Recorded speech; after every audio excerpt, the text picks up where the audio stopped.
On cam apa yuk?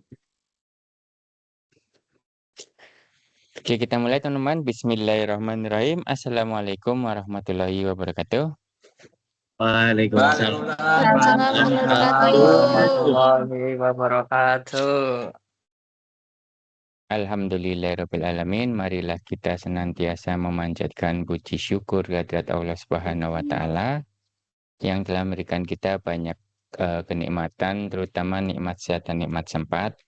Salawat dan salam semoga tetap tercurah kepada junjungan kita Nabiullah Muhammad SAW, keluarga, sahabat, dan insya Allah ke kita sebagai umatnya ya.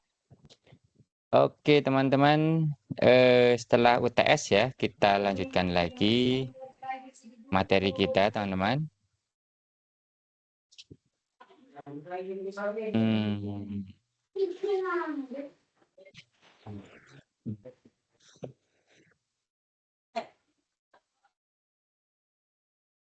Oke, teman-teman yang hadir di sini kemudian belum masuk ke kelasnya MS Team ya teman-teman ya. Itu silakan kalian masuk ya, karena kalau kalian belum terdaftar itu di sini saya harus melakukan apa sih namanya? Harus saya klik gitu ya. Jadi orang yang kemarin belum masuk, kemudian kalau mau ikut kelas, itu saya harus lakukan verifikasi terlebih dahulu. Dan ini akan sangat mengganggu ya teman-teman ya. Jadi nanti silakan yang belum masuk ke kelas MS Team-nya, silakan diperbaiki gitu ya. Oke, saya pemanasan lagi ya teman-teman ya. Kemarin kita sudah sampai ke algoritma dasar teman-teman ya. Jadi algoritma dasar itu kan isinya algoritma itu dikerjakan secara berurutan, bercabangan, dan apa namanya perulangan gitu ya. Oke, kemarin sudah kita coba semua ya. Coba kita lihat nih di sini di pertemuan pertama ya. Jadi teman-teman kalau membuat ini namanya struktur folder ya. Kalau membuat struktur folder untuk JavaScript ya, ini di awal gitu ya. Untuk latihan kita sebenarnya ya bisa macam-macam, bisa bebas gitu ya. Itu sebaiknya setiap yang JavaScript ini itu kita masukkan ke folder source. Jadi sekalian bikin aja nama foldernya src gitu ya. Di dalamnya isinya script. Sedangkan untuk entry-nya ya kalian taruh di root-nya dari setiap folder pertemuan ya. Jadi nanti indeks ini teman-teman ya nanti akan memanggil script yang ada di dalam folder src kemudian script. Yang ini ya. Jadi ini kalau kalian klik sambil menekan kontrol itu kalian bisa follow link gitu ya, langsung membuka ini gitu ya. Jadi nanti kalau kalian setiap menemukan import ya semacam kayak gini kalian bisa kontrol kemudian klik langsung bisa ke arah sini ya. Dan ini pertama kali nih kita di pertemuan pertama mencoba untuk menjalankan perintah ya JavaScript ya menggunakan web browser gitu kan. Jadi ada di sini console log untuk menuliskan sesuatu di konsol. Jadi kalau di web browser ya teman-teman ya, ini kalau kalian jalankan go live seperti ini, nanti dia akan menjalankan kemudian yang kita lihat itu di inspeksinya ya. Jadi di konsolnya yang kita lihat. Jadi kalau kita udah lihat kayak begini nanti sebelah kirinya saya sandingkan saja.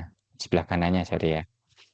Dan nanti akan terlihat nih bahwa di source ini teman-teman ya, ini akan dikerjakan apa? Nanti kelihatan di sini. Ini kan nama filenya script.js ya. Baris ke-1 itu dia memberikan instruksi untuk memberikan informasi berupa string yang ada di dalam fungsi console.log gitu ya. Sehingga dia akan menuliskan hello world di sini. Ya, kemudian kita melakukan assignment nih teman-teman ya. Ini namanya assignment. Jadi kita buat memori gitu ya. Kita namakan jadi buat variabel ya untuk menamakan sebuah tempat di memori. Yang di dalamnya itu isinya adalah angka 5 ya. Ini berupa integer. Jadi kalau sama dengannya cuma 1 ini teman-teman ya, ini namanya assignment.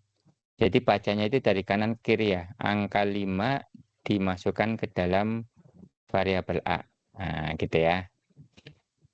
Ini 3 baris 3 baris 4, karena dia tidak ada hubungannya dengan konsol ya, maka dia akan dijalankan ya, tetapi tidak ditampilkan di sini. Begitu kita menggunakan perintah console.log A plus B, maka isi dari variabel tersebut akan ditampilkan ya. Dijumlahkan kemudian ditampilkan di sini. Dan seterusnya ya, ini ketika kita di pertemuan pertama. Kemudian di pertemuan kedua nih teman-teman, sama ya, ininya apa namanya, strukturnya ya ada source, scriptnya ada di sini, ini buat memanggil gitu kan. Kemudian yang dipanggil itu adalah file script.js yang ada di dalam folder source. Ini juga kalau kita jalankan ya akan muncul seperti ini ya, karena kita menggunakan body ya. Jadi kita body menggunakan apa namanya, isi ini ya, pertemuan 2 lorem ipsum dan bla bla bla. Tapi kalau kita lihat di ininya, di konsolnya gitu, dia akan menjalankan yang ada di script ini. Nah, jadi nanti yang HTML ini dia berkaitan dengan elemen yang akan ditampilkan di page gitu ya teman-teman ya, di sini ya. Tetapi apa yang terjadi di baliknya, sebuah perintah-perintah yang menggunakan JavaScript ya, itu akan ditampilkan di konsol. Yang perlu kalian ingat adalah itu ya. Kita lihat scriptnya. Di sini ada pertemuan kedua gitu ya. Kemudian ini ada menampilkan hasil layar ya menggunakan console log. Sama ada penjumlahan, perkalian, pembagian, pengurangan ya. Kemudian di sini ada algoritma percabangan teman-teman ya. Kemudian ini komentar ya, kalau abu-abu seperti ini berarti dia tidak akan dijalankan. Kita lihat ya, bahwa A itu ini assignment ya. Jadi angka berapa ini? 100 juta ini ya dimasukkan ke dalam variabel A. Kemudian dia akan ngecek ya kalau percabangan itu. Jadi kalau percabangan itu yang dijalankan itu yang memenuhi kriteria yang ada di dalam parameter if. Ya, di sini dia akan melihat ya, kalau A lebih besar dari 5, maka yang akan dijalankan adalah yang 18 ini. Maka di sini akan muncul yang 18 ya. Nanti yang 20 sama 22 dia akan diabaikan. Demikian juga kalau kalian rubah ya, misalnya A-nya ini kita ganti angka 1, ya begitu kita simpan, di sini akan muncul 0 dan 5. Antara 0 dan 5 yang dijalankan yang mana? Yang ini ya.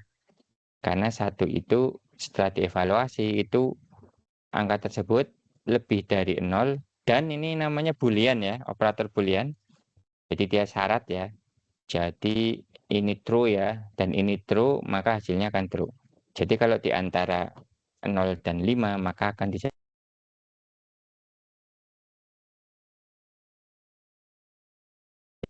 komut saya ya.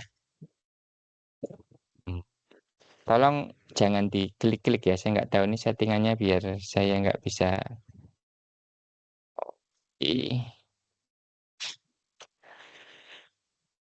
Ya, itu algoritma percabangan ya. Kemudian kalau repetisi ya perulangan teman-teman ya, itu bisa menggunakan dua teman-teman ya. Menggunakan while sama for. Nah, kalau while itu bacanya dia, ya kalau while ini seperti ini ya. While itu bacanya selagi ya, dibaca selagi atau selama atau apa ya, selama masih gitu ya. Nah, selagi Z-nya kurang dari 10, ini kan Z-nya 0 ya. Maka yang akan dijalankan adalah 30 dan 31 ini. Yang di dalam antara kurung kurawal ya. Sehingga ketika menggunakan while, maka dia akan dijalankan yang 30 ini ya, baris 30. Jadi yang console log while, dia akan menuliskan ya, isi dari variabel Z. Jadi while Z-nya apa, kita ambil di sini kan. Kan 0 kan. Masih 0 kan, maka di sini 0.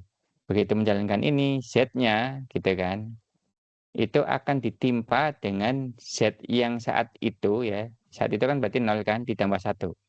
Maka Z-nya dia akan menjadi 1, kemudian dievaluasi di sini. Jadi selama Z-nya itu kurang dari 10, maka di sini akan muncul dijalankan ya, dieksekusi dan dianya akan selalu ditambahkan ya sampai nilainya lebih dari 10. Kayak 10 itu kan berarti kurang dari 10 kan salah kan, ya begitu di sininya salah, maka yang 2 ini tidak akan dijalankan. Nah ini while ya teman-teman ya. Kemudian perulangan yang versi kedua menggunakan for. Nah kalau for ini ya, indeksnya itu sebenarnya ya yang indeks yang ini gitu ya, itu dimasukkan ke dalam parameter for-nya. Jadi dibagi 3 di sini ya. Ini adalah nilai awalnya, ya sama seperti ini ya. Kemudian ini adalah kondisionalnya, jadi selama apa gitu ya. Kemudian yang ini adalah apa ya, ada satu assignment gitu ya, yang dijalankan kemungkinan besar itu untuk menaikkan nilai indeksnya. Biasanya kalau yang kayak gitu menggunakan indeks ya. Kalau kalau modelnya menggunakan for, itu dia akan menggunakan indeks. Sehingga di sini akan ditulis seperti ini. Sama seperti while ya, cuma dia menggunakan for. Ya, kemudian ini saya contohkan fungsi, teman-teman ya ini. Membuat fungsi. Nah, cuma ini saya contohkan saja dulu ya. Sehingga kita bisa membuat sebuah fungsi. Di sini ada parameter. Kemudian kalau ada tulisan return seperti ini ya, dia akan mengembalikan apa yang ada di setelahnya gitu ya. Jadi dia akan mengembalikan A, parameter A ini ditambah B. Sehingga ketika kita panggil fungsi tersebut, penjumlahan dalam kurung 5,11 maka akan menghasilkan angka 16 ya. Karena 5 ditambah 11 ya, itu ada 16. Ya, ini di pertemuan 2 teman-teman ya. Kemudian pertemuan 3 sama ya teman-teman ya. Ini saya tutup dulu biar nggak terlalu crowded ya. Ini coba kita jalankan. Pertemuan 3 ya, kita inspeksi, kita lihat konsolnya. Kemudian kita lihat yang ada di sini ya. Kita akan coba menggunakan fungsi type of teman-teman ya. Jadi fungsi type of ini akan menunjukkan isi dari tipe data ya, tipe data dari isi variabelnya. Jadi isinya ya, bukan variabelnya. Ya, misalnya nih, A kita assignment dengan integer gitu ya.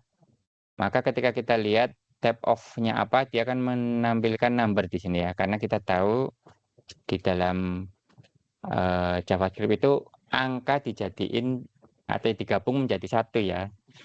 Lain kalau kalian menggunakan misalnya C++ atau Java gitu ya. Itu yang namanya angka itu ada banyak gitu ya. Ada integer, ada floating point, ada double integer, ada double floating point. Nah, jadi kalau JavaScript cuma number saja. Jadi integer itu bilangan bulat ya, floating point itu pecahan. Tetapi ini dua-duanya kan number ya. Jadi di sini akan mengembalikan number. Yang ini juga number ya. Kemudian nama lengkap ya, kalau kita isi ya nama lengkap ini adalah variabelnya kita isi dengan string gitu ya. Maka ketika kita lihat type of-nya di baris 10, dia akan menampilkan string. Jadi ini berkaitan dengan tipe data dari isi variabel tersebut ya. Kemudian kalau modelnya true sama false kayak gini dia boolean ya, boolean. Jadi ini adalah tipe data boolean. Tipe data boolean. Nah, gini ya. Jadi ini akan dijawab boolean ya.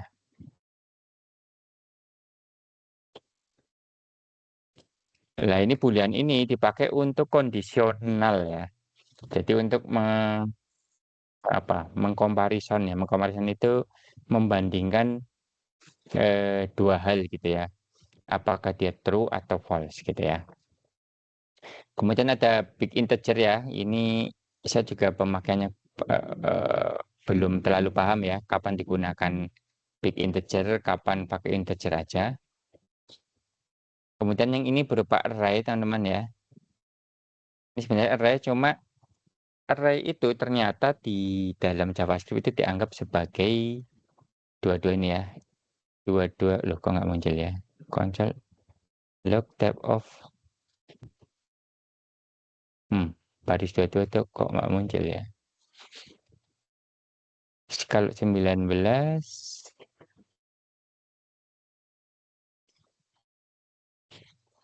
kok lucu ya di sini ya. Saya save dulu. Oh iya ya, belum berubah ya. Jadi saya tambahin ya, jadi tidak berubah ininya. Oke, jadi dua-dua ini dia dianggap sebagai objek ya. Saya nggak tahu kenapa dia dianggap sebagai objek tab off-nya. Coba kita lihat ya, console log buah saja. Kalau seperti ini gimana? Ini, ya. Tapi kalau ini dianggapnya array ya, cuma array itu ternyata tipe datanya adalah objek. Nggak apalah kita terima saja ya teman-teman ya, karena memang seperti itu. Hmm, Kemudian ini number juga ya. Silakan nanti dilatih-latih aja ya. Ini date nomor 30,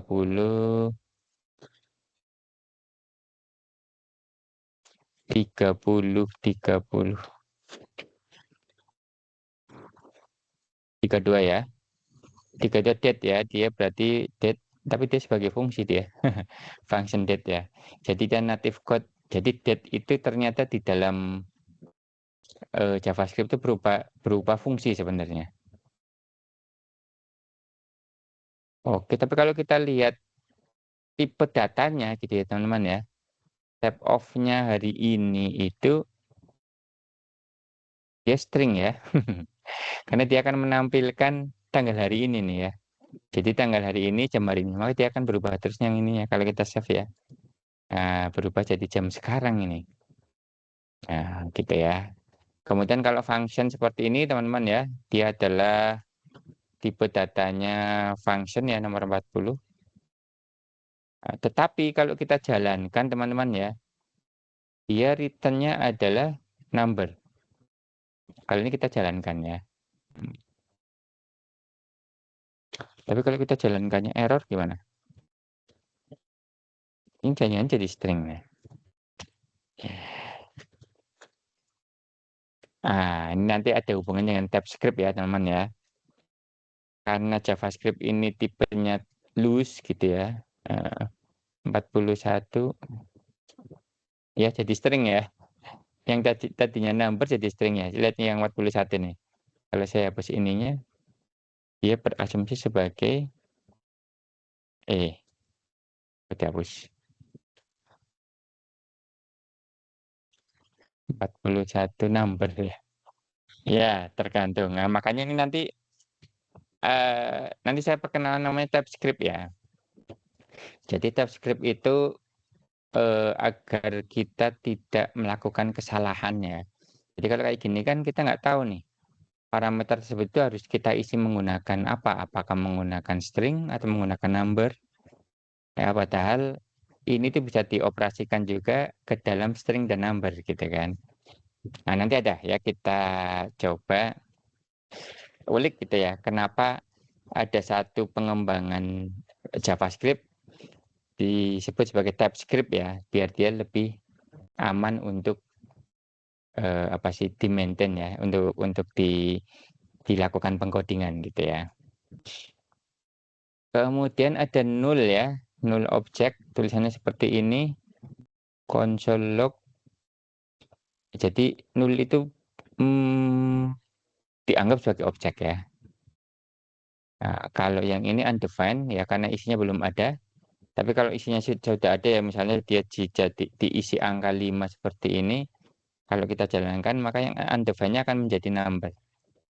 Jadi kalau sebuah variabel belum ada isinya, kemudian kalian memanggil fungsi typeof terhadap variabel tersebut, maka isinya akan menjadi undefined. Undefined itu berarti dia belum terdefinisi, alias belum ada isinya, gitu kan. Oke, ini yang logika string vs number ya. Kalian juga harus hati-hati ya, karena operator penjumlahan itu ternyata bisa diaplikasikan ke dalam string dan number ya. Bedanya apa? Kalau berupa number seperti ini teman-teman ya. Jadi membedakan angka ya, membedakan angka sebagai angka gitu ya. Berarti ini angka sebagai angka ya. Sama angka sebagai huruf kan bisa juga kan? Jadi komputer itu bingung ya. Bukan bingung sih. Eh, sebuah angka ya itu bisa dianggap sebagai angka, ini sebagai number ya.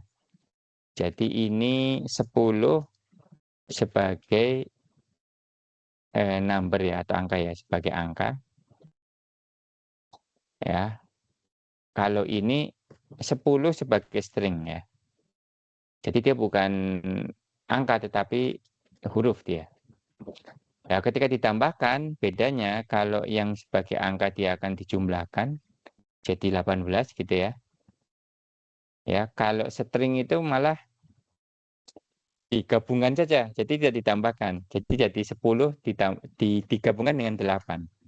Jadi 108. Nah, ini juga kalian harus hati-hati ya, teman-teman ya. Kadang ada pitfall seperti ini. Kadang sering ya kejadian kalau kalian ngambil data misalnya ya dari basis data itu kemungkinan juga angka dikirim sebagai string teman-teman ya. Jadi kalian nanti butuh satu konversi ya dari angka menjadi dari string menjadi number ya. Namanya konversi nanti. Nah, nanti ada istilahnya apa ya? Ada tekniknya gitu ya untuk mengkonversi angka menjadi huruf menjadi angka gitu ya. Oke, terus ini 63. Nah, jadi ada konstan ya. Konstan itu kalau kita kasih keterangan ke dalam sebuah variabel, ini berarti variabelnya nggak boleh diubah-ubah lagi gitu ya. Jadi ketika kita melakukan assignment seperti ini assignmentnya membuat error ya. Karena kita definisikan dia sebagai konstan, tetapi kok isinya diubah-ubah. Ya, maka di sini akan terjadi error nih ya. Gitu. Oke, kita lanjut ya pertemuan terakhir sebelum UTS ya. Ternyata pertemuan 5 teman-teman ya. Ini coba saya tutup dulu.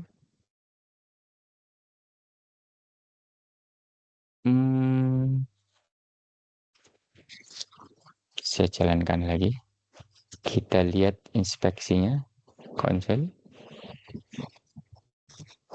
Oke, ini perbedaan let sama cons ya. Jadi let itu kita membuat variabel, tetapi ini deklarasi variabel ya. Deklarasi variabel menggunakan let. Itu isinya bisa diganti-ganti.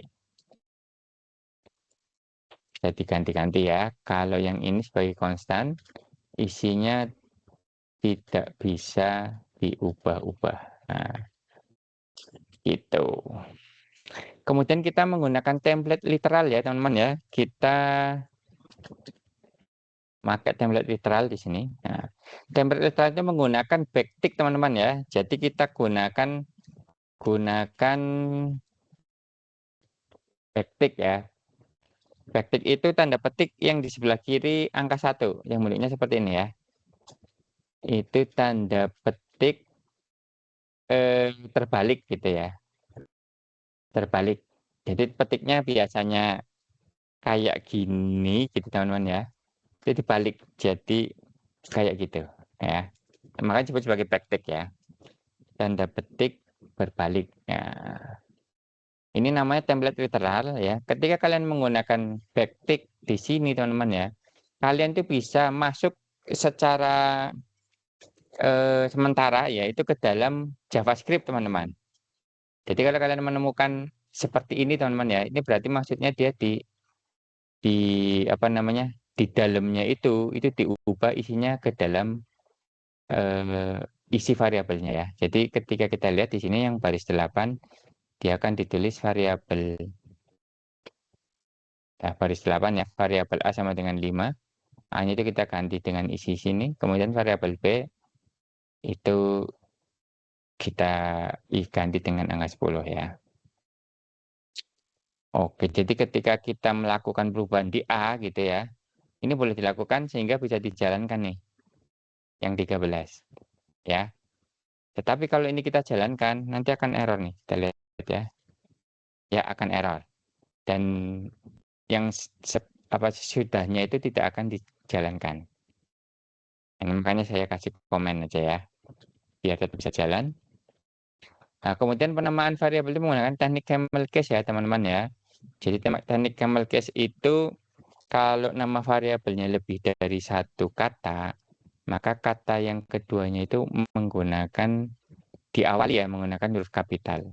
Tetapi angka pertamanya tetap menggunakan huruf yang kecilnya ya. Ya kayak nama lengkap, tanggal lahir ya. Seperti dibikin seperti ini ya. Ini teknik namanya camel case. Oke, ini tetap kalian bisa menggunakan backtick terus juga nggak apa-apa ya. Cuma biasanya kalau kita praktek seperti ini tanpa adanya template literal gitu ya, itu biasanya tetap menggunakan petik satu sih. Petik satu yang kayak gini ya, tanda petik biasa. Itu nggak apa-apa. Cuma kadang orang biar nanti suatu saat di sini bisa dibuatkan template literal misalnya ya, seperti ini, gitu ya. Maka ada yang senang selalu menggunakan backtick karena nggak ada salahnya gitu ya. Nah, kayak gini kan bisa. Oke ya teman-teman ya, begitu ya. Set, set. Kita balikin aja.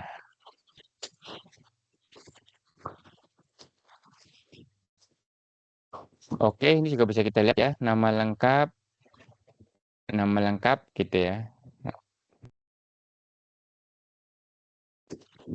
Oke, nama lengkap 23.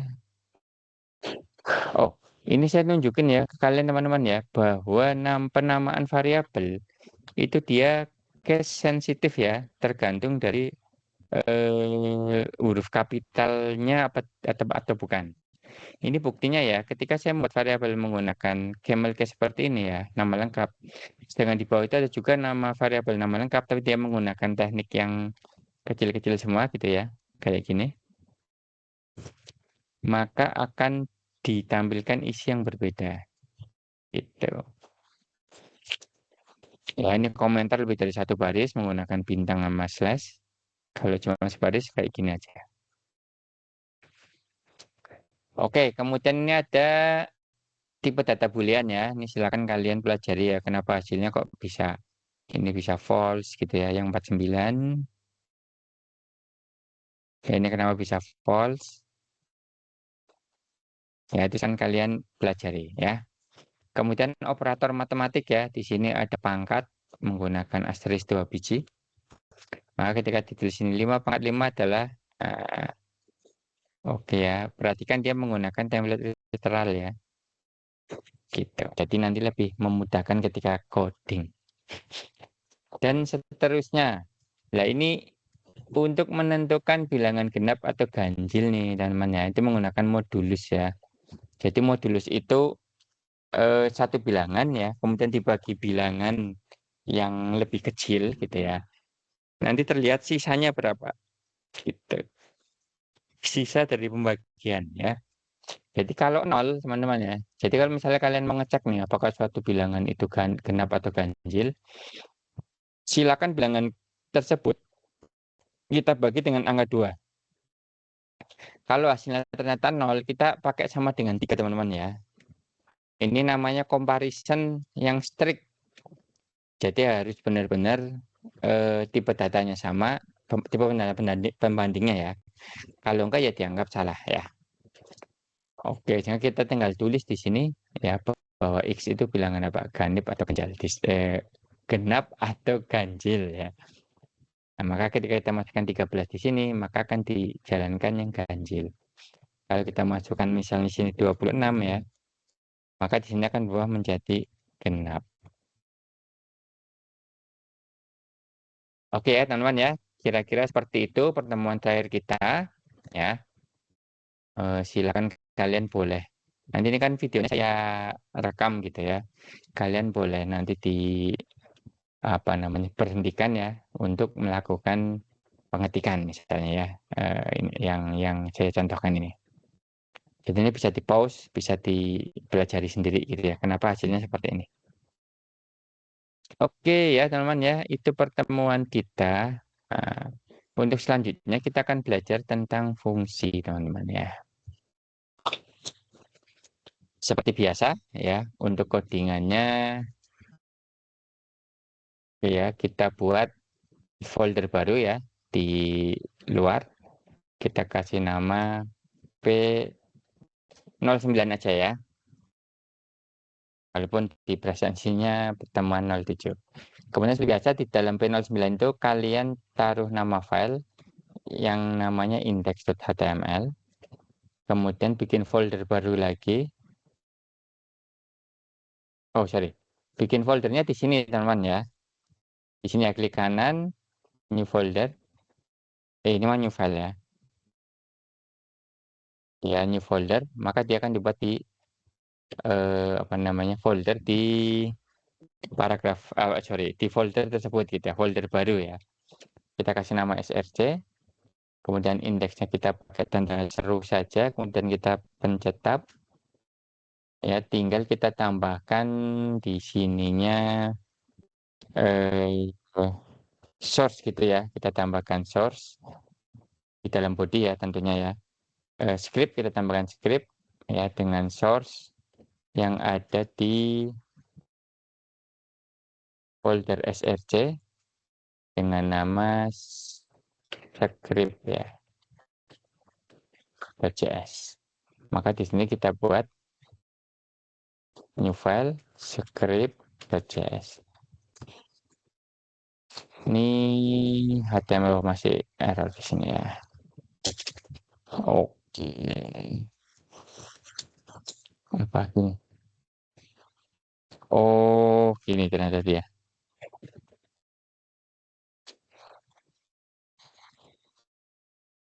Script.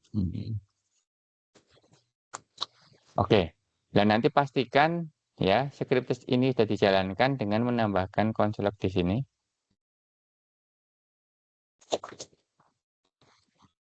Konsol pakai huruf kecil semua ya.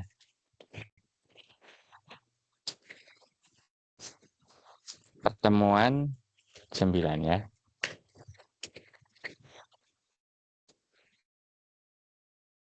Maka ketika kita jalankan script ini, ya kita pastikan dia jalan gitu ya. Itu kita coba jalankan di sini ya. Oke, kita tambahkan di atasnya deh, biar ada informasi ini pertemuan berapa ya. Kita kasih heading 1 pertemuan 01. 09 ya. Kita save muncul di sini ya. Tinggal di konsol lognya, bukan page source ya. Tetapi inspect. Ada pertemuan 9 ya. Berarti dia sudah berhasil dijalankan. Kalau belum muncul, berarti script ini belum bisa dijalankan. Kemungkinan kalian salah mengetik namanya, ya. Baru sama persis plug. Oke, sampai sini pahami ya, teman-teman ya. Ini harusnya kalian sudah di luar kepala cara bikinnya. Teman 9, kita akan membahas tentang fungsi.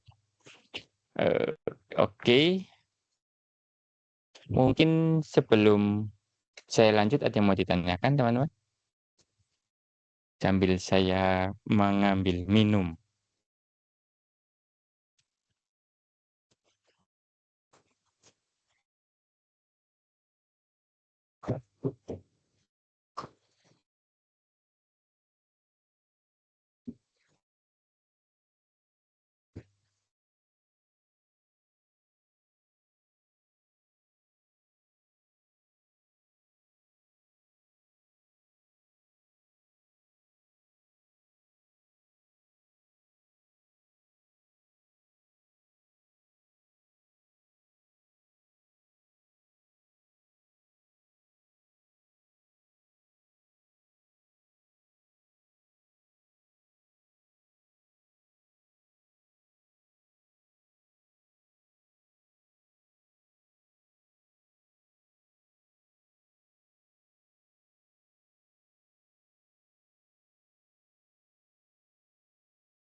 Oke, kita lanjutkan ya teman-teman ya. Jadi pastikan teman-teman ya nanti di konsolnya ya, ini muncul pertemuan 90 09. Nah, ini menandakan bahwa skrip tersebut udah dijalankan ya, teman-teman. Jadi begitu tidak ada muncul pertemuan 9 berarti ini belum berhasil dijalankan. Biasanya salahnya ada di sini. Ya, penamaannya itu enggak sama.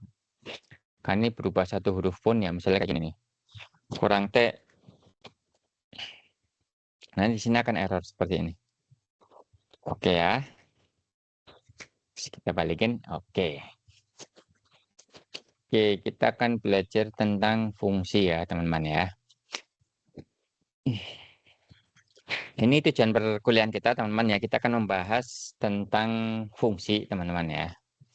Kemudian kita bisa menggunakan atau membuat fungsi ya dengan praktik terbaik gitu ya. Dapat memahami perbedaan antara parameter dan argumen. Nah, jadi nanti ada di fungsi itu ada satu terminologi yang dia merujuk pada sesuatu yang sama tetapi disebutnya berbeda ya. Ada parameter, ada argumen. Nah, kapan kita menggunakan istilah parameter, kapan kita menggunakan istilah argumen, nanti akan kita bahas. Kemudian kita akan mempelajari cara membuat fungsi ya. Itu dengan beberapa cara gitu ya. Jadi di JavaScript itu kita bisa membuat fungsi dengan beberapa cara. Yang pertama itu dengan cara function expression, kemudian yang kedua dengan arrow function.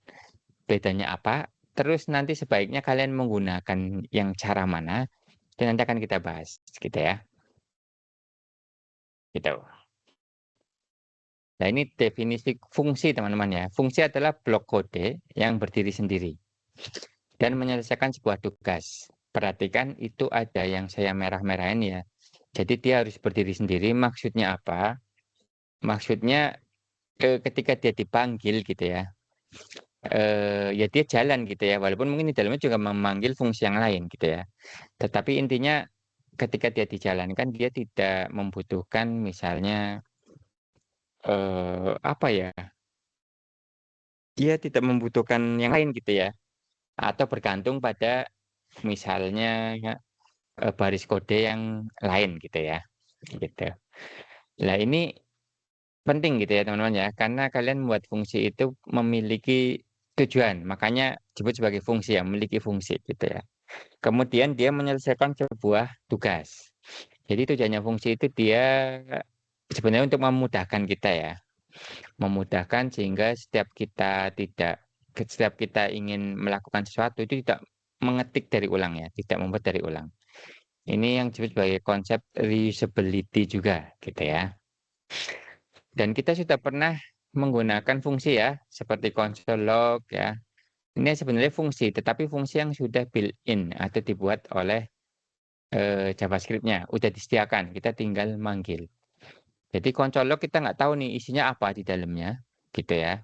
Dia berupa black box gitu ya. Tetapi kita tahu fungsi dia adalah apa. Oh, fungsinya adalah ya, tugas dia adalah untuk menampilkan teks di informasi ya, itu di konsol ya, seperti ini ya. Nah, ini konsol log. Nah, kenapa kita tidak membuat fungsi ini? Karena ini fungsi sudah disediakan. Jadi dia fungsi built-in ya. Ini sebenarnya jadi konsol log ini konsol log ya jadi kayak gini ya. Kalau fungsi itu belakangnya selalu ada kurung buka kurung tutup ya. Ini wajib ada. Kalau sesuatu tidak ada kurung buka kurung tutup, dia namanya bukan fungsi. Ya, walaupun dia tidak membutuhkan ini namanya parameter di sini ya. Oke, atau nanti ada istilah lain argumen gitu ya. Jadi ini console log ini adalah sebuah fungsi ya, fungsi built-in ya, artinya sudah disediakan oleh JavaScript. Kita tinggal pakai gitu ya. Kayak misalnya apalagi tadi? Misalnya alert ya, dalam kurung berbahaya. Ya, oh ya lupa nih nggak saya kasih titik koma ya. Ini kalau saya jalankan di sini di mana? Oh, kalau ini dia akan menampilkan alertnya di sini ya teman-teman ya. Ya, berbahaya gitu ya. Sebenarnya kan berbahaya sekali gitu ya, segitu ya. Ya, kalau kita oke ya, kemudian kita nah itu muncul ya di sini ya. Oke, ini fungsi ya teman-teman ya. Kemudian apalagi, loh muncul terus ya nggak apa wis. Fungsi tersebut disebut sebagai built-in function ya. Kita dapat membuat fungsi sesuai dengan keperluan kita, disebut custom function. Jadi kita bisa membuat fungsi-fungsi sendiri ya. Kemarin kita juga sudah tunjukin bisa membuat fungsi sendiri. Kalau fungsi yang kita buat sendiri disebut sebagai custom function. Tujuan fungsi itu agar kita tidak selalu membuat kode baru untuk tugas yang sering dikerjakan secara berulang. Jadi ini konsep reusability ya, atau penggunaan kembali ya, reuse ya, penggunaan kembali. Kayak plastik itu di-reuse, digunakan kembali. Oke, nah ini ya cara membuat fungsi teman-teman ya. Oke, jadi fungsi itu memiliki 5 bagian ya. Jadi sintaksis untuk membuat fungsi itu memiliki 5 bagian. Bentar teman-teman ya, saya stop sharing terlebih dahulu. Saya mau buka sesuatu.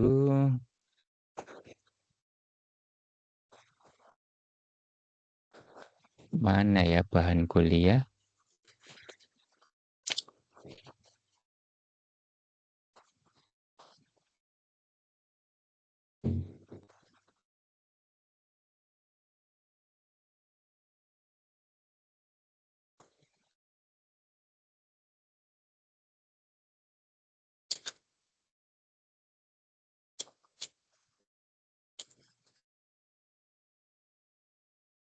Seperti itu.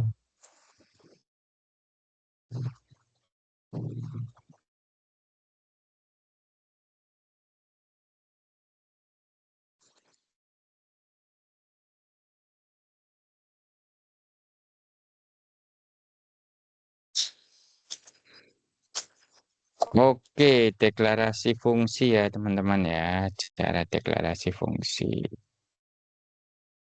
Jadi sintaksisnya seperti ini teman-teman ya. Menggunakan keyword ya, function. Kemudian nama fungsinya apa? Kemudian ini disebut sebagai parameter teman-teman. Jadi yang di antara kurung tadi itu namanya parameter ya. Parameter itu boleh tidak ada ya, alias dikosongin, atau boleh satu atau boleh lebih dari satu. Kemudian di dalamnya itu ada algoritma di sini ya. Jadi keywordnya function, kemudian ada nama fungsinya. Nah, misalnya jumlahkan gitu ya. Kita manggil fungsi dengan nama tersebut ya. Kemudian parameternya, kemudian tubuh ya, atau isi fungsi atau algoritma di sini.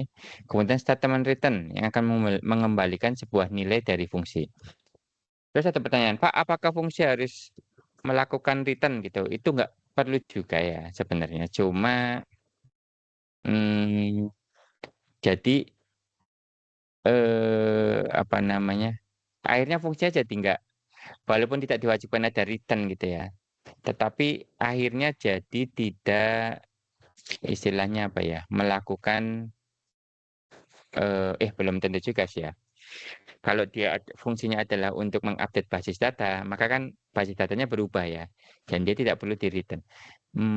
Ya. Tapi biasanya begini teman-teman ya. Kalau dia fungsinya dia tidak kita ambil nilainya, biasanya dia akan mengembalikan nilai boolean teman-teman ya. Untuk memastikan apakah fungsi tersebut berhasil dijalankan apa tidak. Gitu. Jadi walaupun kita tidak mengembalikan nilai, kita buat dia mengembalikan nilai minimal boolean ya, true atau false. Jadi kalau sebuah fungsi berhasil dijalankan, misalnya dia untuk mengupdate basis data gitu ya, dia mengembalikan nilainya itu dengan boolean ya, misalnya boolean true gitu ya. Kalau error itu false gitu ya. Oke, kita coba ya fungsi penjumlahan, misalnya sebetulnya teman-teman ya. Misalnya eh, kita coba ya dari mana ya? Nah, di sini Oke, pertemuan 9 ini yang alert kita komen aja, biar nggak mengganggu. Ya, cara bikinnya adalah function seperti ini ya. Kemudian nama fungsinya misalnya penjumlahan atau jumlahkan gitu ya. Kemudian ada parameter di sini. Ya, kita masukkan aja variabelnya gitu ya. Misalnya mau menjumlahkan 2 angka gitu ya. Jumlahkan 2 angka misalnya. Nah, seperti ini ya.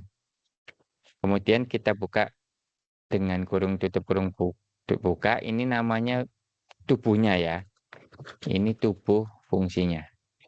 Itu biasanya berupa algoritma-algoritma untuk mengolah data yang ada di parameter ini ya.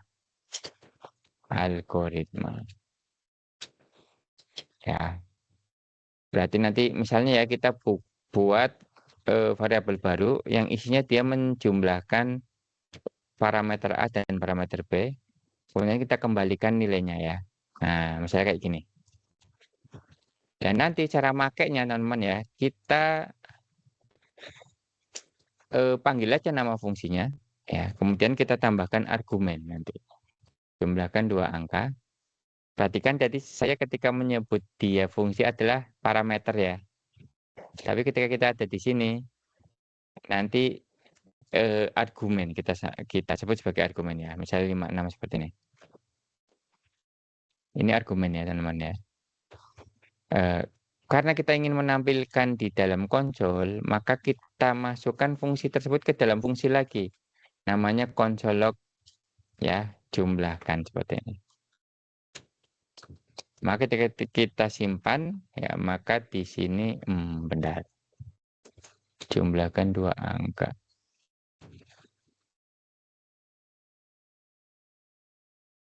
Kok di sininya enggak itu ya, enggak berubah ya. Oh, atau ininya harus di-oke dulu.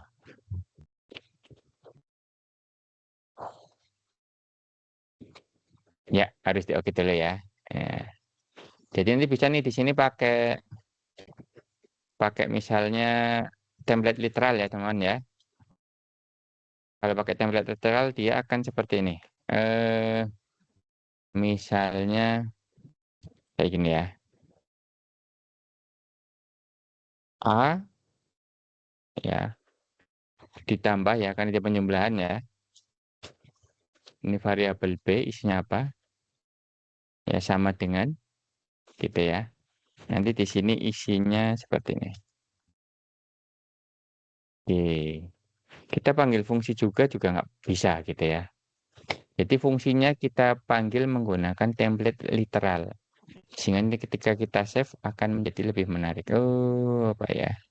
A not define ya. A plus B. Oh, teman-teman ya. Jadi gini, A-nya itu harus ditaruh di sini ya. A sama dengan misalnya 5 tadi ya. B sama dengan 6. Ternyata belum terdefinisi. Oh, sorry, ini taruhnya jangan di sini ya, teman-teman ya.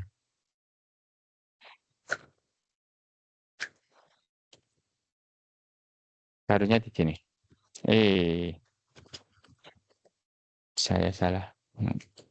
Hapus. Itu seperti ini juga bisa ya. Jadi di sini akan muncul 5 plus 6 sama dengan hasil fungsinya. Ini kalau menggunakan template literal ya, ini pakai backtick teman-teman ya. Jangan lupa, nanti kita sering banget menggunakan nih, template literal seperti ini. Paham ya teman-teman ya? Ini cara membuat fungsi dengan cara ekspresi fungsi gitu ya. Secara umum dulu lah ya, secara umumnya itu begitulah ya. Jadi kita bikin function, kemudian nama fungsinya, parameter, sama sini algoritmanya apa. Oke ya, penamaan fungsi itu tetap menggunakan camel case ya. Misalnya hitung atau jumlahkan 2 angka gitu ya. Ini harusnya pakai camel case itu harus kayak gini nih harusnya ya. 2 angka gitu ya.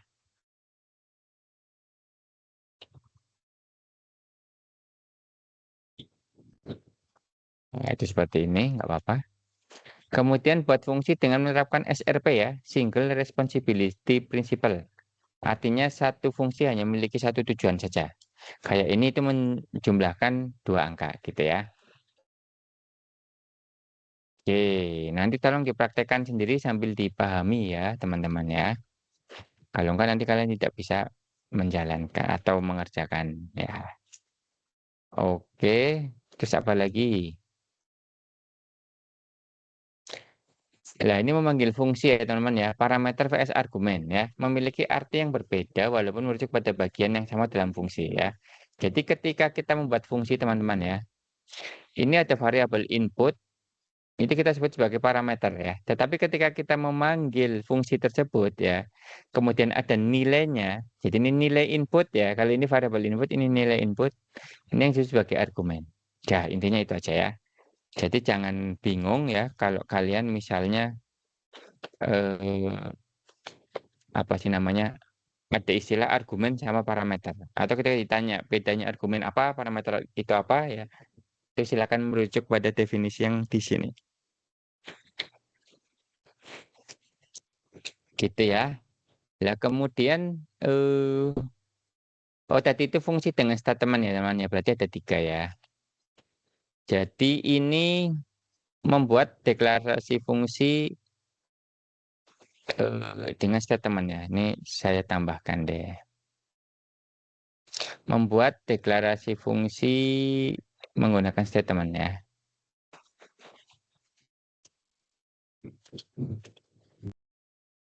Menggunakan statement.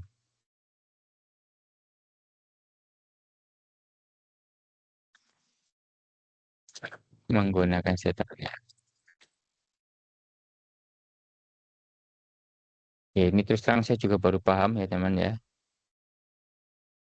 Dapat memahami sintaksis membuat fungsi ya. Dapat membuat dan menggunakan fungsi ya. Memahami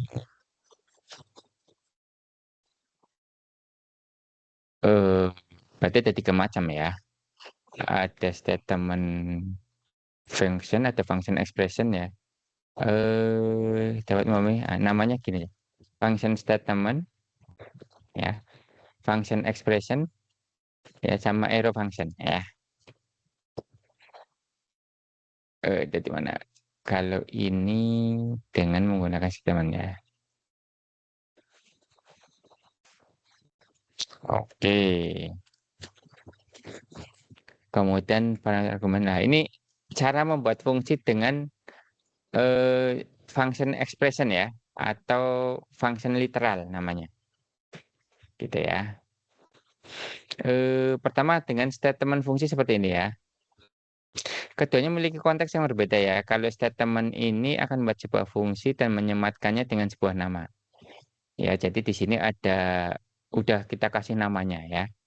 Kalau ekspresi fungsi akan menugaskan sebuah fungsi karena fungsi berlaku seperti sebuah nilai. Nah, ini seperti ini ya. Jadi kita panggil fungsinya, kemudian parameternya, kemudian isinya. Gitu ya. Ini namanya ekspresi fungsi. Itu ada 2 cara teman-teman ya.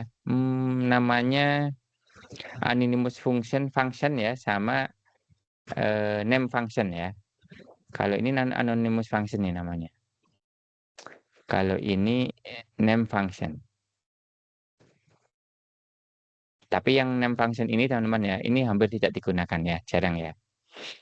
Jadi ekspresi fungsi harus menyertakan kepala atau nama fungsi. Walaupun kalau mau dikasih nama juga bisa. Ekspresi fungsi ini seperti ini disebut sebagai anonymous function. Gitu ya. Ekspresi fungsi tidak dapat ditulis tanpa ada variabel untuk menampungnya. Jika tanpa variabel, maka tidak akan berbeda dengan statement fungsi. Gitu ya cara bikinnya ya. Oke, kita bikin dengan menggunakan anonymous function ya. Gimana sih? Ini ya.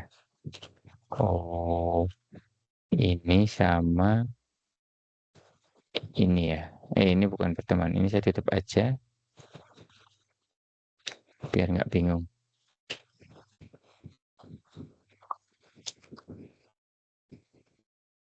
Yang ininya mana ya? Tadi ya.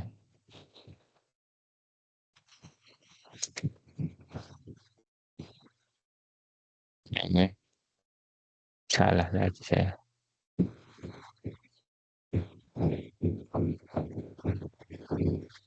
Oke, dia konsol.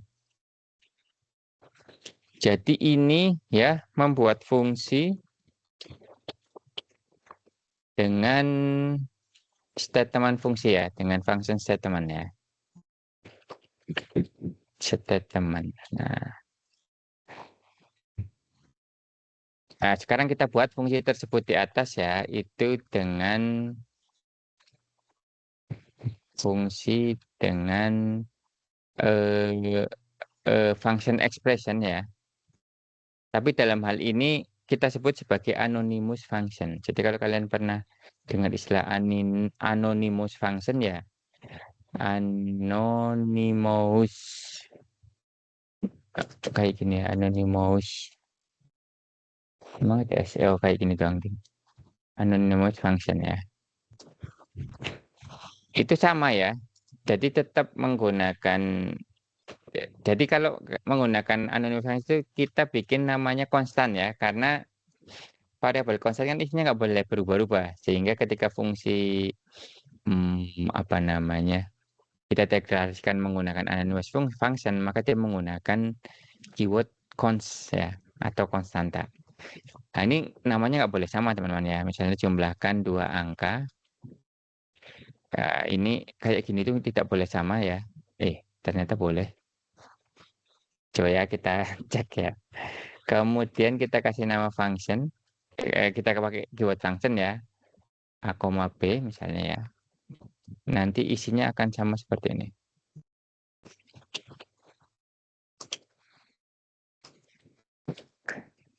Nah, ini ya. Nggak boleh nih. Jadi ini sama ini tidak boleh sama. Karena identifiernya sudah dipakai. Maka ini saya kasih nama jumlahkan anonymous dengan anonymous function ya. Angka misalnya anonymous ya. Anonymous. Yes. Gini ya. Nah, kalau kayak gini boleh ya. Jadi kalau misalnya kita bikin lagi di sini, misalnya ini bukan AB tetapi XY ya. Angkanya juga kita rubah jadi 15 sama 16. Maka di sini XY tetap sama ya cara memanggilnya. Itu di sini jumlahkan dua angka anonymous menggunakan anonymous. Sininya XY. Sorry, ini harusnya AB ya. Nanti ketika kita jalankan hasilnya seperti ini ya. Jadi sama cara membuatnya. Cuma kalau yang ini menggunakan anonymous function, dia tidak dikasih nama fungsinya dulu ya, tetapi langsung dibikin variabel di sini. Kalau yang di sini functionnya, nama fungsinya yang kita sematkan di keyword function. Nah, terus terang teman-teman ya, yang ini, yang nantinya ya, kalau kalian sudah mengenal cara pembuatan ini, yang sering digunakan nanti anonymous function dengan arrow function ya. Jadi ini sama, nanti ada variasi satu lagi, gitu ya. Yang seperti ini jarang digunakan. Ya walaupun apa sih, ada beberapa orang yang prefer ya menggunakan ini karena lebih clean gitu ya. Cuma nanti jangan kaget kalau kalian hanya menemukan yang jenis anonymous sama jenis arrow. Ya. Nah ini, kapan menggunakan statement dan kapan menggunakan ekspresi, teman-teman ya. Jadi kapan kita menggunakan yang versi 1, kapan menggunakan versi 2, itu secara umum tidak ada perbedaan ya. Keduanya memiliki tujuan yang sama, yaitu membuat mendeklarasikan fungsi. Namun, penggunaan ekspresi fungsi lebih sederhana ketika kita akan menggunakannya sebagai callback ya. Kita akan menggunakan fungsi anonim untuk menyederhanakan penulisan. Gitu ya. Misalnya nih, gitu ya. Nah, ini kita praktekkan saja ya. Callback menggunakan anonymous function sama statement fungsi ya. Oke. Kita sebenarnya ingin membuat fungsi teman-teman ya. Kita ingin membuat fungsi namanya csalam teman-teman ya. Jadi function untuk csalam ya. Dia tidak memiliki apa namanya parameter karena hanya untuk menjalankan konsol log saja. Misalnya assalamualaikum ya. Assalamualaikum misalnya. Ya, jadi ketika kita panggil di sini di bawahnya saya salam kayak gini ya, maka di sini akan muncul assalamualaikum ya, karena yang dijalankan adalah ini. Nah, gitu ya. Tetapi ada fungsi teman-teman ya, namanya callback function ya. Contohnya itu adalah set timeout. Jadi set timeout ini ceritanya kita jalankan fungsi yang ada di sini, gitu ya. Setelah berapa milisecond, gitu ya. Misalnya kita pakai set timeout, ini namanya callback function ya. Ini kita kasih keterangan deh, ya. Memanggil eh, fungsi statement ya. Hmm, dengan callback function. Ini ada pembahasan tentang callback function ya, secara khusus teman-teman. Jadi set timeout misalnya ya, kita panggil fungsinya gitu ya, saya salam seperti ini.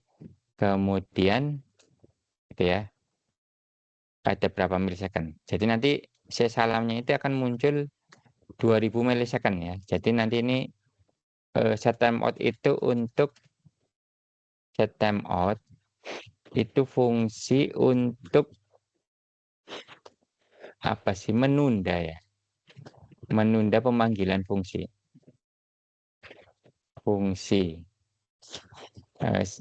dalam milisecond ya, dalam milidetik.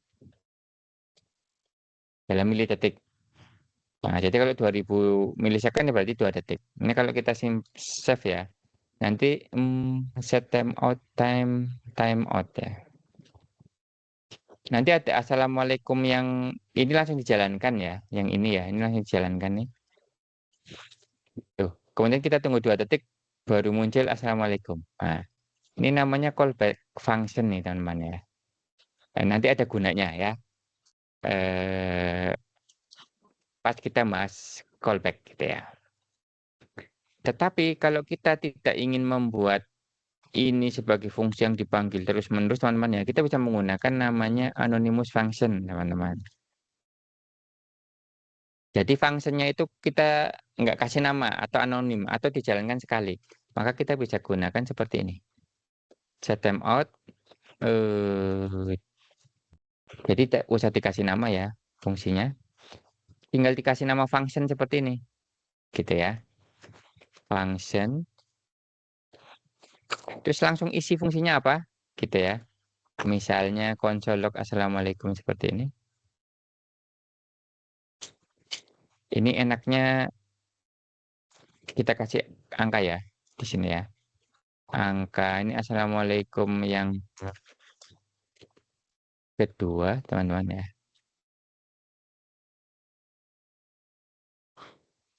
Bukan ya. Oh, nggak bisa seperti itu. Nggak bisa seperti itu. Kecuali di sini ada parameter teman-teman ya. Kita kasih parameter deh ya. Parameter misalnya urutan ya. Oke. Nanti assalamualaikum urutan pertama. Pakainya ini ya. Jadi di sininya nanti menggunakan template literal saja, menggunakan backtick. Nah, ini nanti ada assalamualaikum urutan. Oke. Kita kasih kurung ya. Kayak gini. Jadi nanti ketika kita panggil C salamnya 1 kayak gini, kemudian ini C salam 2 gini ya. Dengan ini assalamualaikum urutan 3. Cuma ini ada 2000 titik juga ya, 2000 titik juga ya. Wow.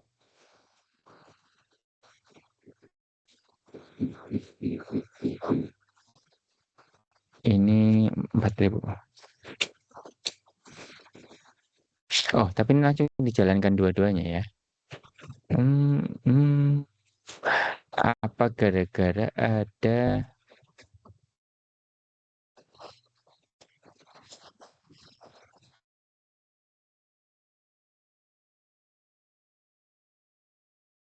ternyata nggak bisa teman-teman ya. Ini saya nggak tahu juga nih. Kenapa kalau dipanggilnya, ya kalau kayak gini, undefined, ah, bisa ya. Cuma di undefined ya. Tapi kalau kita kasih argumen, kenapa langsung dijalankan? Nah, itu dia. Nah, ini nanti ada pertanyaan besar di sini nih ya. Ada pertanyaan besar ini di sini nih. Nah, saya cari nih penyebabnya apa ya. Nah, ini penasaran saya. Kenapa dia langsung dijalankan? Menarik, menarik ya. Harusnya kan ini dulu ini undefined ya. Satu menjalankan yang ini, kemudian saya salam ya undefined 2 detik, kemudian yang ini 4 detik berikutnya. Ah, gitu ya. Oke.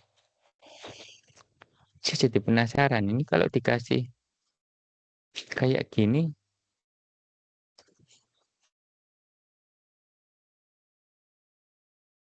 jadi error ya. Aha. Oke. Oh, dia langsung identifier ya, misalnya kayak begini.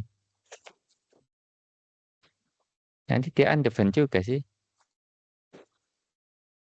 Undefined, kemudian undefined lagi. Oh, A. Oh, iya, oh ini karena anu ya. Karena nggak kayak gini.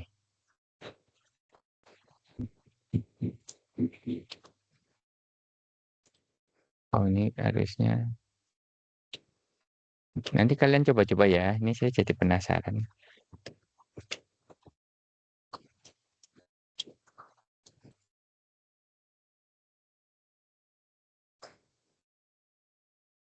Oke. Oke. Jadi anonymous function itu biasanya seperti ini sih teman-teman ya. Dia tidak ada parameter sih di sininya. Oke. Nanti saya cari info ya. Ini diketawa ini sama dosen lain nanti. Menarik, menarik. Oke ya, jadi kapan menggunakan ekspresi? Ya, ketika kita gunakan fungsi tersebut sebagai parameter pada fungsi callback ya, itu sebaiknya kita gunakan anonymous function ya, untuk menyederhanakan penulisan seperti inilah. Oke, kemudian cara yang ketiga teman-teman ya, arrow function. Ini yang sering banget dipakai gitu ya oleh programmer JavaScript ya. Jadi nanti jangan sampai bingung ya. Hmm,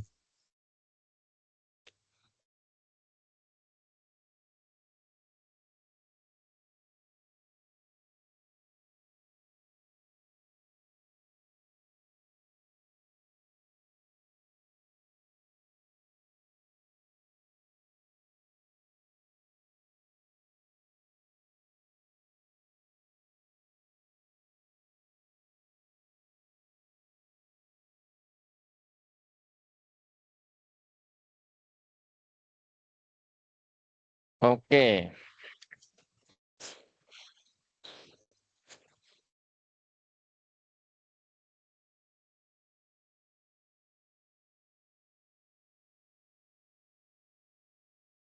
Jika hanya ada ya. Jika hanya ada.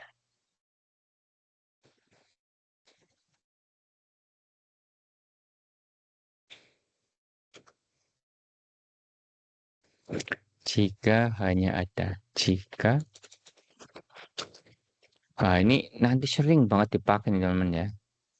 Makanya kita lihat di sini nih, mulai detik ini ya, kita akan mendeklarasikan fungsi menggunakan fungsi anak panah. Karena ini yang sering dipakai ya. Contoh tadi function untuk menambahkan ya tadi ya. Jadi mana ya? Ini. Nah, ini udah ya menggunakan anonymous, jumlahkan 2 angka. Ini menggunakan statement menggunakan anonymous. Nah, sekarang kita jumlahkan 2 angkanya menggunakan arrow function ya. Jadi membuat fungsi dengan arrow function. Arrow function, Masya Allah. Anonymous arrow function ya. Caranya sama seperti ini sebenarnya ya. Cuma kita kasih nama. Ini saya copy aja dulu. Biar kalian bisa tahu perubahannya. Cuma ini kita kasih nama arrow ya. Karena namanya harus berbeda. Ya. Jadi seperti ini. Kemudian fungsinya ini kita hilangkan teman-teman ya. Fungsinya kita hilangkan. Caranya gitu sih. Gini aja. Kemudian ininya kita tambahin arrow di sininya. Nah. Jadi nanti jangan bingung yang akan muncul itu versi seperti ini. Gitu ya. Coba ini saya time out biar nggak lama saya itu aja ya. Saya komen ya. Jadi kalau kita misalnya ini ya.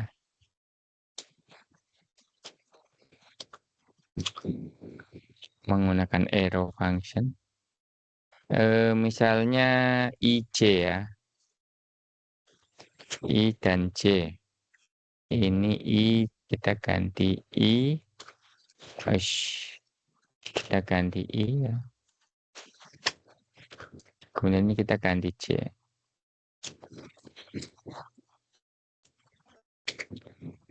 Ya, akan dipanggil ya. Ini kita bedakan namanya aja ya. Misalnya 18 sama 35. Ya, akan dipanggil ya sama ya. Jadi ini menggunakan arrow function. Dengan menghilangkan function, ya sebenarnya caranya sama kayak ekspresi ya. Cuma tulisan fungsinya kita hilangkan diganti arrow. Gitu. Ya. Kemudian ada variasi ya. Misalnya nih, fungsinya kita buat seperti ini ya. Misalnya gini nih. Ini variasi pertama ya. Ini variasi kedua lah ya. Ini variasi pertama. Ini variasi pertama. Oh, sorry ini bukan angka anonimus ya. Angka arrow versi 1. Sama ya hasilnya ya. Arrow versi 2. Nah, misalnya nih, kita ingin returnnya itu cuma kayak begini aja nih. A plus B. Kita tidak menggunakan variabel perantara. Dan tubuh fungsinya cuma ada satu return doang seperti ini. Maka ini sebenarnya bisa kita ubah. Kita hapus returnnya. Jadi fungsinya jadi seperti ini. Nah, tuh. Ini arrow function juga. Tapi isinya kayak gitu doang. Ya. Makanya nanti coba ya kita panggil dengan variasi kedua.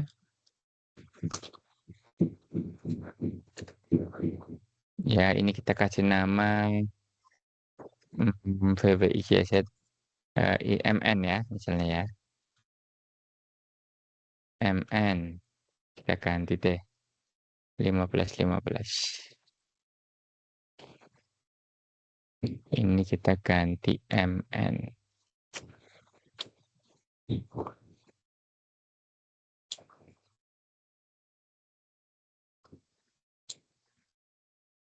Nah, maka hasilnya, aduh, undefined.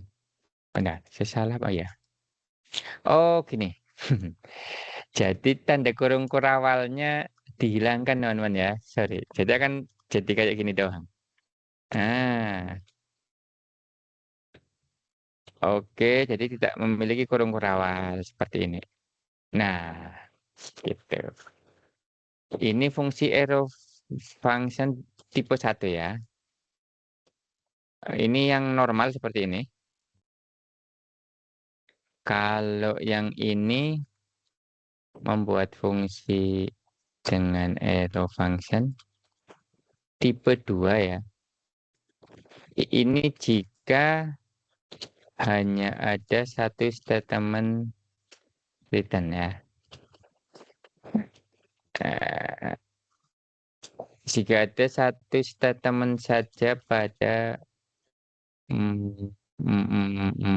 tubuh fungsinya ya, pada tubuh fungsi ya.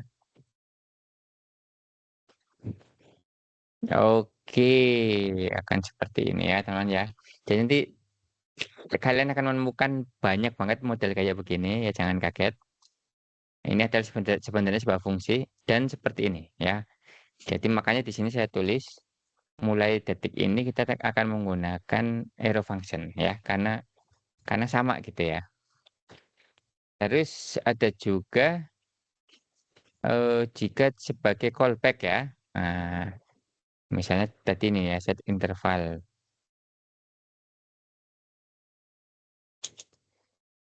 Kita coba ya pakai set interval. Kalau itu set time out ya. Oke, nanti kita bahas ya apa bedanya set time out sama set interval. Misalnya dia fungsi ya. Di sini ada arrow function kayak gini. Kalau anonymous ini udah anonymous arrow function lagi gitu ya. Console log if misalnya selama 2 detik. Apa yang terjadi?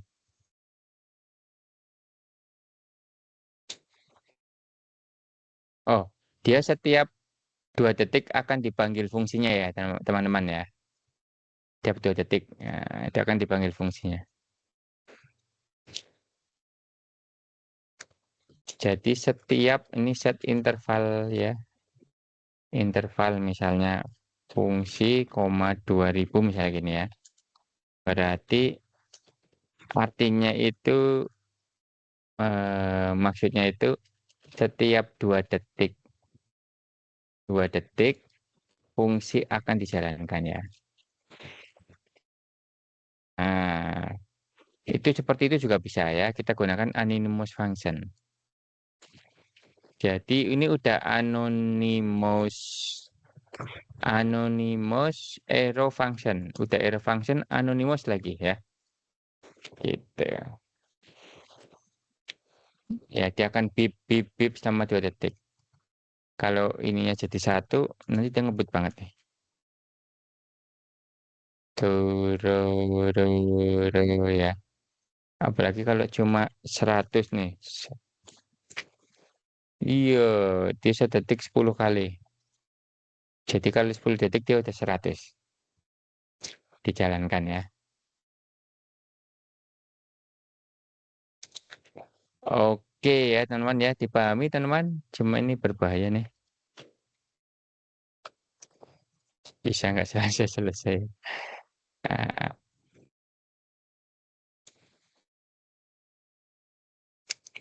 bedanya set timeout sama set interval ya. Kalau set timeout, dia dijalankan fungsinya setelah timeoutnya selesai gitu ya.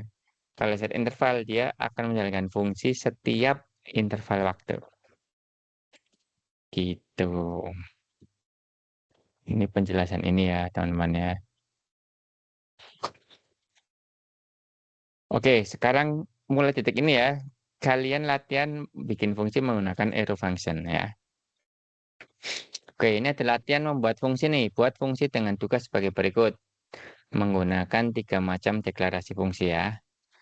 Kalian bikin 3 fungsi nih ceritanya ya. 1, 2, 3. Gitu ya. Kemudian apa namanya? Dibikin menggunakan 3 macam cara tadi ya. Silakan ini kalian buat ya. Nanti minggu depan coba saya enggak, bukan sebagai tugas ya, sebagai tugas bolehlah.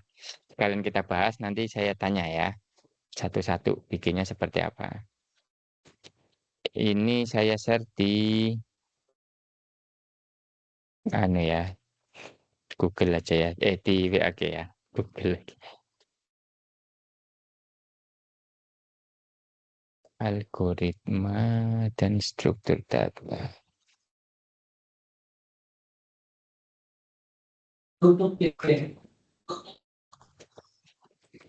Silakan buat latihan ya.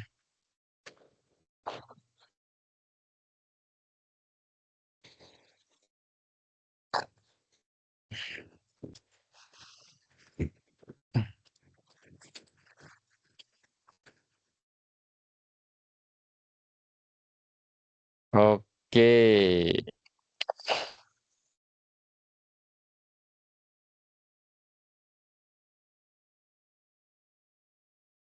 siap.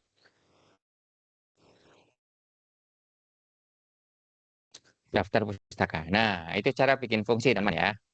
Kita sudah belajar cara membuat fungsi. Jadi nanti akan seperti ini.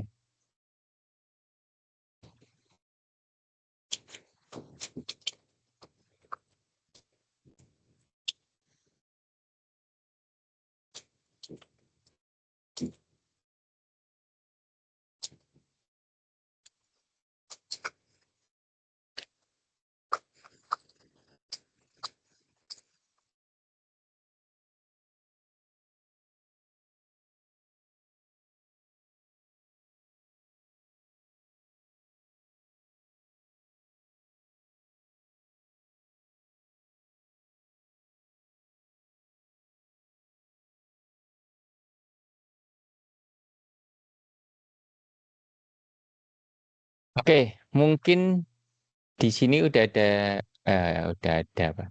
Ada yang mau ditanyakan? Mau tanya Rapat, kira-kira Boleh. besok minggu depan online apa offline, Pak? Kayaknya online terus aja, Mas, biar bisa dilihat rekamannya, Mas. Itu. Kenapa memang? Gak apa-apa, Pak. Kadang naik online shocknya tersendiri, Pak. Ya, diikuti nanti. Makanya biar bisa ini kalian ikutin aja dulu, nanti dipraktekannya lebih enak. Jadi nanti saya lebih fleksibel apa sih mencontohkannya ya. Biar nanti kalian ngikutinnya di rumah diikutin aja gitu ya. Gitu.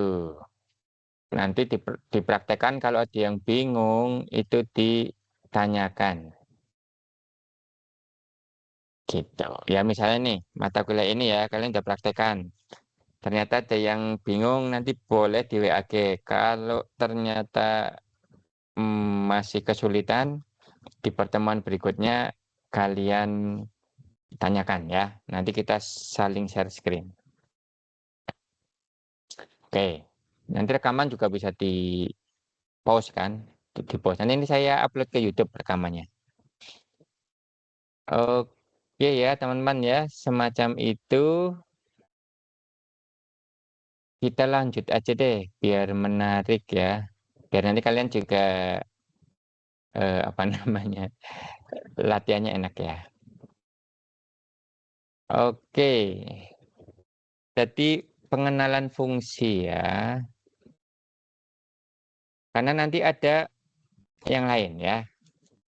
Fungsi itu ada sambungannya. Tetapi sebelum ke arah situ, kita mesti belajar yang lain dulu ya.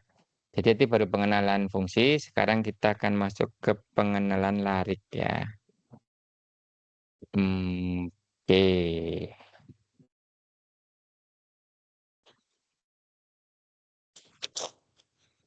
Share screen.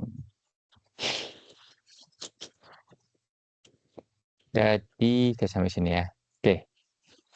Hmm, gini aja deh teman-teman biar nggak bingung. Ini pertemuan ke-9-nya membahas tentang fungsi. Kita rename saja ya. Pengenalan fungsi.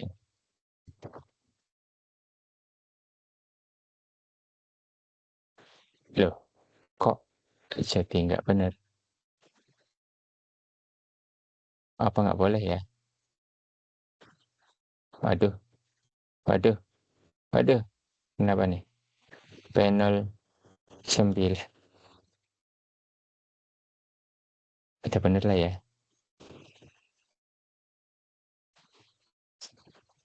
F5. Coba saya tutup dulu deh. Oh, oh. Wah, mencurigakan nih. Ntar saya stop sharing dulu. Bisa begitu.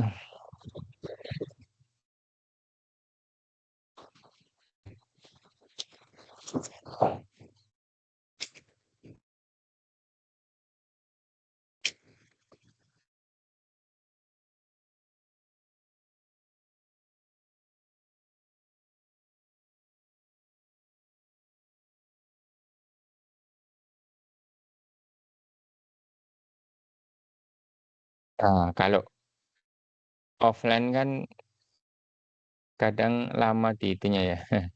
Terus nggak bisa di itu kan, nggak bisa dilihat rekamannya. Ya, kalau sekarang jadi bisa. Oke, jadi oke, saya sharing lagi ya.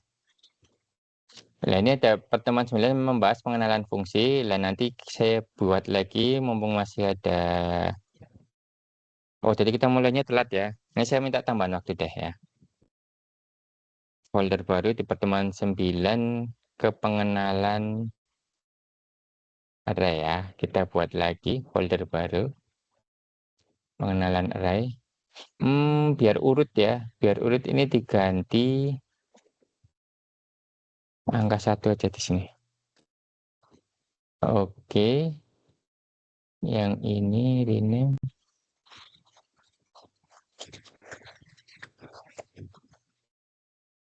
Oke, seperti biasa saya bikin folder src. Kemudian di sini saya tambahkan file index.html. Ini masuk ke src ya? Oh enggak. Nah, di src-nya saya tambahkan script ya. Nah, ini harus sudah di luar kepala ya, kalian bikinnya ya. Tab, kemudian kita kasih nama pertemuan 9 ya. Eh, Pertemuan 09 array ya, pengenalan array. Kemudian script src-nya source juga, kemudian script. Oke, kita pastikan jalan dengan menambahkan console log pertemuan 09 pengenalan array ya. Nah, nanti ini kalau nggak selesai kita lanjutkan pekan depan. Mana tadi?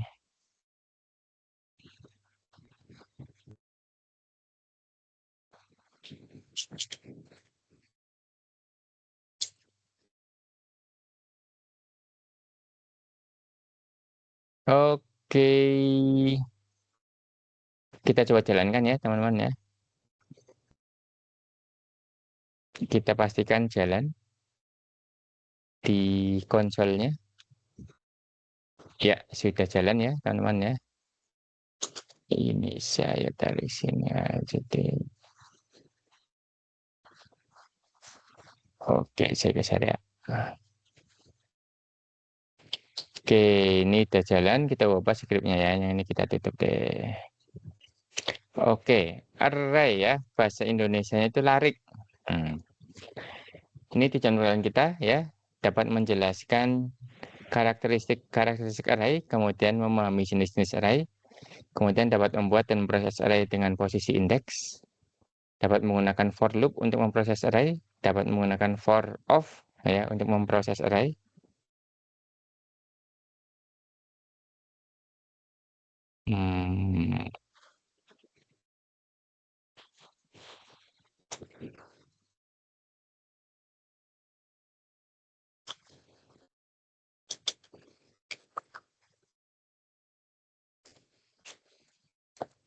Kemudian memahami penggunaan array destructuring, memahami cara menggandakan cloning dan menggabungkan menggunakan split operator. Ini banyak nih ya array.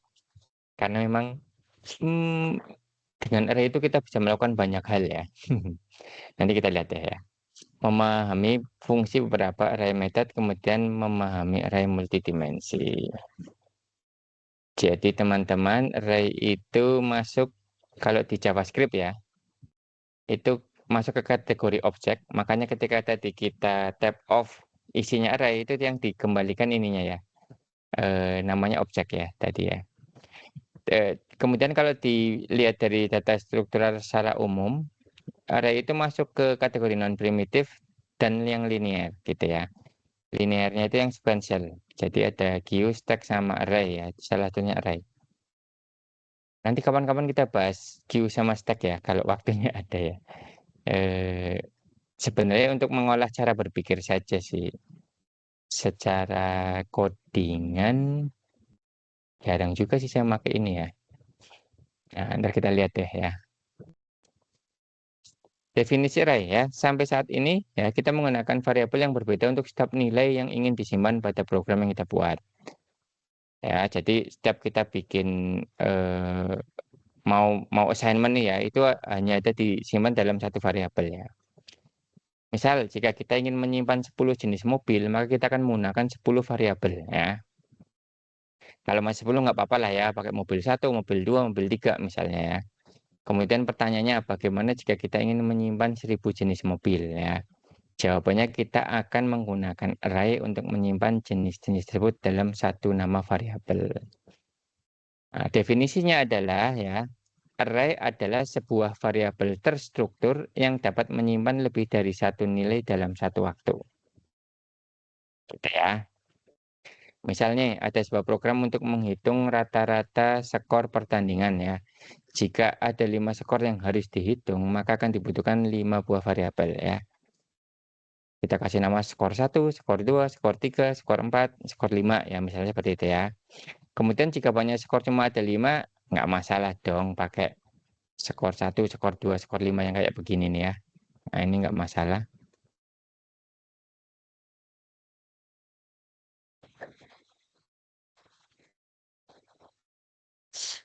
Kemudian jika skornya ada 500, ya, apa yang terjadi?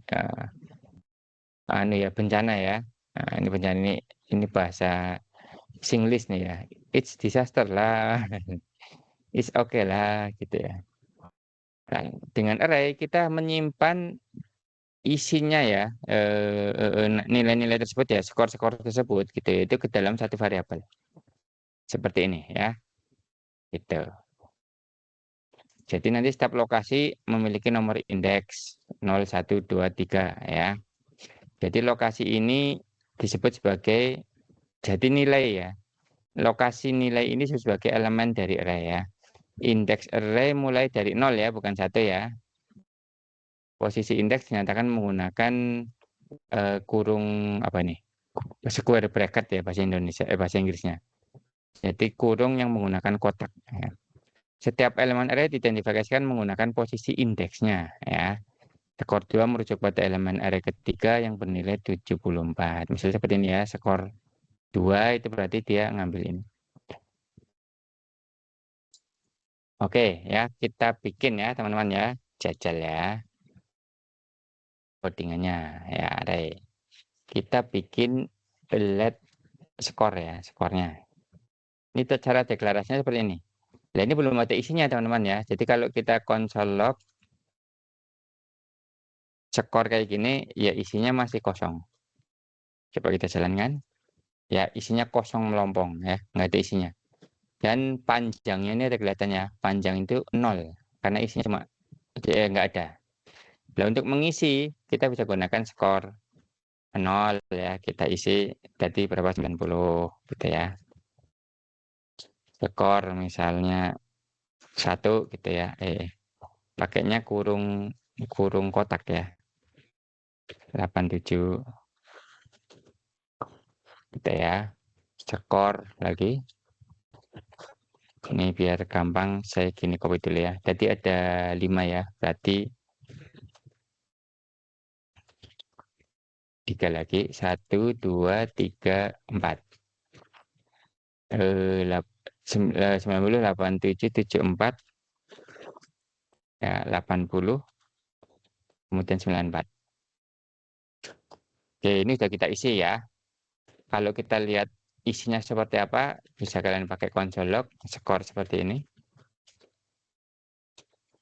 Akan muncul isinya tuh ya, sesuai dengan urutan. Mulainya dari 0 ya teman-teman ya. Nah, seperti ini. Nanti akan kita lihat ya. Kalau kita ingin mengambil nilai individualnya, kita gunakan angka indeksnya. Misalnya indeks 2 ini, kita mau ambil nilainya ya. Maka dia akan menampilkan 74. Oke ya, paham ya teman-teman ya. Jadi menggunakan indeksnya kalau kita mau mengakses nilainya. Misalnya kita ingin tahu apa ya, jumlah semua skor. Aduh, itu nanti deh ya. Nanti menggunakan fungsi aja. Misalnya mau menjumlahkan skor di elemen 0 dan elemen 1, ya tinggal begini saja. Skor elemen pada elemen 0 ditambah skor pada elemen 1.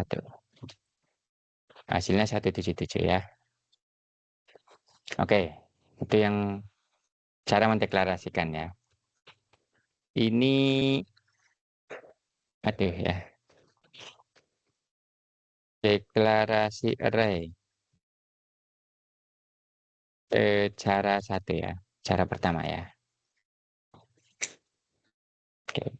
Bisa juga teman-teman ya, kita mendeklarasikan array dengan cara yang kedua.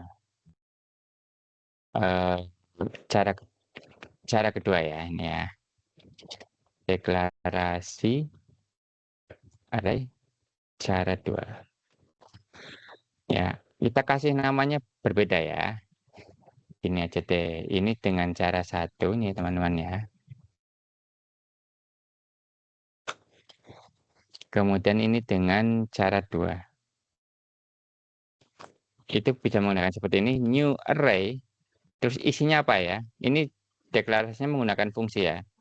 Misalnya 90, kita samain aja ya. 87, 74, 80, sama 94. Ya, kita simpan ya. Ada error, score is not defined. Oh, ini yang ini ya, sorry. Oh, udah saya rubah. Sebenarnya itu kalau ngerubah satu variabel ya begini.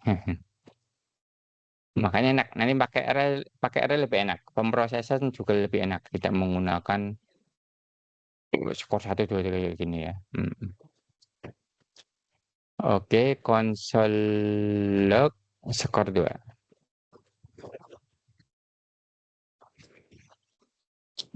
Apa nih? Score is not defined. Oh, ada yang belum. Oh, ini ya. Ya, ini sama isinya kan. Jadi cara 2 itu seperti ini. Nanti ada cara ketiga. Deklarasi array cara 3. Ini langsung aja let score. Nanti langsung sama dengan cara ketiga ya ini ya. sama dengan kemudian kurung buka, kurung tutup. Ya, kita kasih isinya sama dengan inilah ya. Kita coba saja. Perhatikan perbedaannya ya teman-teman ya. Ini skor 3. Nah, sama ya. Ini cara deklarasinya. Kalau yang modelnya kayak gini, berarti kita mendeklarasikan kosong dulu, baru diisi satu-satu ya. Kalau yang ini kita menggunakan namanya objek ya. Jadi fungsi yang dia membuat objek array ya. Tapi ini menggunakan kurung biasa ya, karena ini adalah parameter. Pokoknya cara ketiga langsung aja ya. Array itu selalu ditandain dengan kurung apa namanya kotak gitu ya. Nah, yang sering dipakai adalah yang ini ya. Ini yang sering dipakai. Gitu ya. Kalau ada isinya ya, kalau tidak ada isinya ya pakai ini. Misalnya didefinisikan dulu. Tapi biasanya sih orang ketika dia mendeklarasikan array, dia selalu udah ada isinya ya. Isi awalnya itu udah ada. Biasanya ini yang sering dipakai. Oke ya. Ini. Kemudian hati-hati teman-teman ya. Nih, jumlah maksimum elemen array dalam JavaScript itu ada sekian ya, alias banyak banget ya. Jadi kalian bisa buat satu variabel isinya 4.294.967.295 elemen gitu. Gitu ya. Hati-hati dengan sintak ini teman-teman ya. Kalau kalian membuat array baru dan isinya cuma satu elemen, itu jangan gunakan yang jenis fungsi ya, dengan cara yang kedua. Gitu. Nanti berbahaya. Kalau cuma satu kayak gini, dianggap array yang dibikin itu 40 elemen, tapi isinya kosong semua. Gitu ya. Gitu. Mungkin ini dulu ya teman-teman ya. Sampai sini dulu. Ya, nanti ini videonya akan saya upload di YouTube ya. Oke, saya rasa seperti itu teman-teman ya. Karena waktunya sudah habis ya, dan lebih enak, saya juga ada kegiatan gitu ya. Saya akhiri dulu ya. Kita akhiri dengan membaca doa kafaratul majelis. Bismillahirrahmanirrahim. Subhanakallahumma wa bihamdika asyhadu an la ilaha illa anta astaghfiruka wa atubu ilaik. Oke, terima kasih banyak ya teman-teman ya. Saya akhiri. Wassalamualaikum warahmatullahi wabarakatuh. Waalaikumsalam.